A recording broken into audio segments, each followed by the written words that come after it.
ಟಾರ್ಗೆಟ್ಗೆ ಮತ್ತೊಮ್ಮೆ ಸ್ವಾಗತ. ಸಿದ್ದರಾಮಯ್ಯನವರು ಪದೇ ಪದೇ ಹೇಳ್ತಾ ಇದ್ದೀರಿ ವಿರೋಧ ಪಕ್ಷದ ನಾಯಕರಾಗಿ ನಮ್ಮ ಪಕ್ಷ ಯುನೈಟ್ ಆಗಿದೆ ಅಂತ ಹೇಳಿ. ಆದರೆ ಕೆಳಮಟ್ಟದ ಕಾರ್ಯಕರ್ತರನ್ನು ತಾವೆಲ್ಲರೂ ಕೊಲ್ತಾ ಇದ್ದೀರಿ, ಅವರನ್ನು ಒಗ್ಗಟ್ಟಾಗಿರೋದಕ್ಕೆ ಸಾಧ್ಯ ಆಗ್ತಾ ಇಲ್ಲ. ಬೇರೆ ಪಕ್ಷಗಳು ಗಟ್ಟಿಯಾಗಿರಬೇಕಾದ್ರೆ ಕಾಂಗ್ರೆಸ್ ಪಕ್ಷದ ಕಾರ್ಯಕರ್ತರು ಅಸಹನೆಯಿಂದ ಮತ್ತು ತಮ್ಮ ನಾಯಕರುಗಳ ಬಗ್ಗೆ ಕಾನ್ಫಿಡೆನ್ಸ್ ಕಳ್ಕೊತಾ ಇದ್ದಾರೆ. ಇದು ತಮ್ಮ ಗಮನಕ್ಕೆ ಕೂಡ ಬಂದಿದೆ. ಸಣ್ಣ ಪುಟ್ಟ ಭಿನ್ನಾಭಿಪ್ರಾಯಗಳು ಇಲ್ಲವೇ ಇಲ್ಲ ಅಂತ ನಾನು ಹೇಳಲ್ಲ.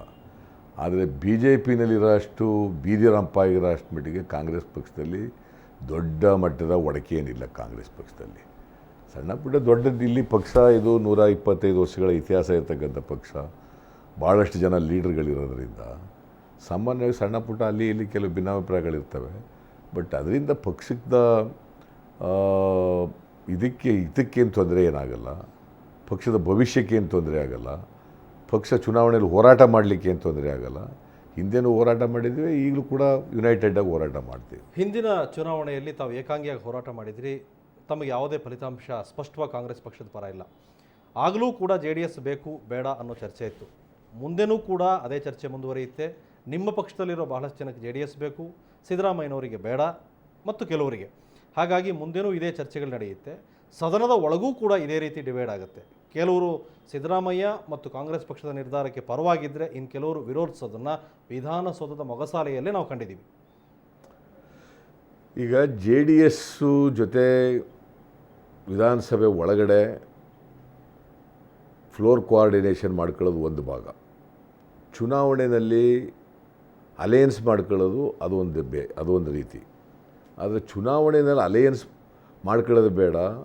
ಕಾಂಗ್ರೆಸ್ ಪಕ್ಷ ತನ್ನ ಸ್ವಂತ ಶಕ್ತಿಯಿಂದಲೇ ಚುನಾವಣೆ ಎದುರಿಸ್ತಕ್ಕಂಥ ಸಾಮರ್ಥ್ಯ ಇದೆ ಅಂತಕ್ಕಂಥ ಕಾರಣಕ್ಕೋಸ್ಕರ ನಾವು ಸ್ವಂತ ಶಕ್ತಿಯಿಂದಲೇ ಚುನಾವಣೆ ಎದುರಿಸ್ತೀವಿ ಅಂತ ಹೇಳಿದ್ದೀವಿ. ಹೊತ್ತು ವಿಧಾನಸಭೆ ಒಳಗಡೆ JDS ಜೊತೆ ಕೋಆರ್ಡಿನೇಷನ್ ಮಾಡ್ಕೋಬಾರ್ದು ಅಂತ ಎಲ್ಲೂ ಹೇಳಿಲ್ಲ ನಾವು. ಈ ಅಧಿವೇಶನ ಬಹಳ ಮಹತ್ವದ್ದು. ಮುಂದೆ ಬಜೆಟ್ ಬರ್ತಾ ಇದೆ. ಹೊಸ ಮುಖ್ಯಮಂತ್ರಿಗಳು ಬಜೆಟ್ ಮಂಡಿಸುವ ಬಗ್ಗೆಯೂ ಕೂಡ ಗಟ್ಟಿಯಾಗೇ ಹೇಳಿದ್ದಾರೆ. ಸೊ ವಿರೋಧ ಪಕ್ಷದ ತಯಾರಿ ಏನು? ಈಗ ಇದು ಜಂಟಿ ಅಧಿವೇಶನ. ಜಂಟಿ ಅಧಿವೇಶನದಲ್ಲಿ ಮುಖ್ಯವಾಗಿ ರಾಜ್ಯಪಾಲರು 2 ಸದನಗಳನ್ನು ಉದ್ದೇಶಿಸಿ ಭಾಷಣ ಮಾಡ್ತಕ್ಕಂಥದ್ದು ಅದು ಒಂದು ಸಾಂಪ್ರದಾಯಿಕವಾದಂಥ ವಿಚಾರ. ಆಗ ಸರ್ಕಾರ ರಾಜ್ಯಪಾಲರ ಮೂಲಕ ಅವರ ಸಾಧನೆಗಳನ್ನು, ಅವರ ಪಾಲಿಸಿ ನೀತಿಗಳನ್ನು ಘೋಷಣೆ ಮಾಡ್ತಕ್ಕಂಥದ್ದನ್ನು ಮಾಡ್ತಾರೆ. ಆದರೆ ಸರ್ಕಾರ ಮಾಡಿರ್ತಕ್ಕಂಥ ಸಾಧನೆಗಳೇನು ಹೇಳ್ಕೊಳ್ತದೆ, ಅವು ಎಷ್ಟರ ಮಟ್ಟಿಗೆ ಸತ್ಯ ಇದ್ದಾವೆ, ಅಸತ್ಯ ಇದ್ದಾವೆ, ಎಷ್ಟರ ಮಟ್ಟಿಗೆ ಅವು ಜನಪರವಾಗಿ ಮಾಡಿದ್ದಾರೆ ಇಲ್ಲ. ಈಗ ಉದಾಹರಣೆ ನಿಮ್ಗೆ ಹೇಳಬೇಕು ಅಂತ, ಕಳೆದ ಬಾರಿ ಕೂಡ ಗವರ್ನರ್ ಏನು ಮಾತಾಡಲಿಲ್ಲ, ಈ ಬಾರಿ ಕೂಡ ಹಾಗೆ ಇಲ್ಲ. ಕಳೆದ ಬಾರಿ ನಾವೇ ವಿರೋಧ ಮಾಡಿದ್ದು. ಕಳೆದ ಬಾರಿ ರಾಜ್ಯಪಾಲರು ಭಾಷಣ ಮಾಡಬಾರ್ದು.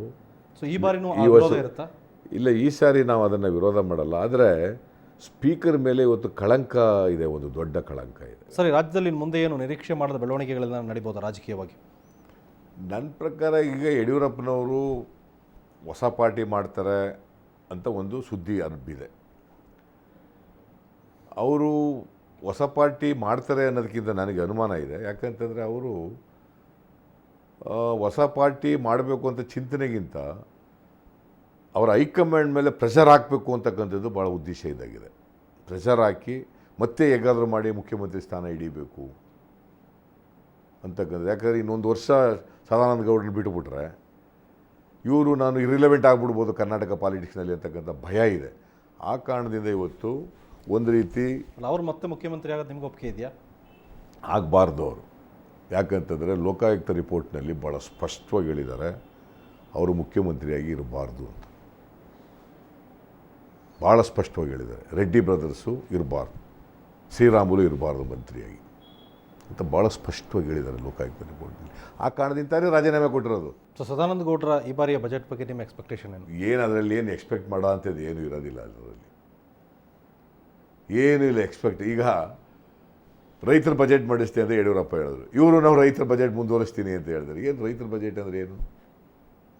ರೈತರು ಬೆಳೆದಂಥ ಪದಾರ್ಥಗಳಿಗೆ ಬೆಲೆ ಕೊಡದೆ ಹೋದರೆ, ಕಬ್ಬಿನ ಬೆಲೆ ನಿಗದಿ ಮಾಡೋಕ್ಕಾಗದೆ ಹೋದರೆ, ಅವ್ರಿಗೆ ಅರಿಯರ್ಸ್ ಕೊಡೋಕ್ಕಾಗದೆ ಹೋದರೆ, ಭತ್ತ ಖರೀದಿ ಮಾಡೋಕ್ಕಾಗದೆ ಹೋದರೆ, ತೊಗರಿ ಖರೀದಿ ಮಾಡೋಕ್ಕಾಗದೆ ಹೋದರೆ,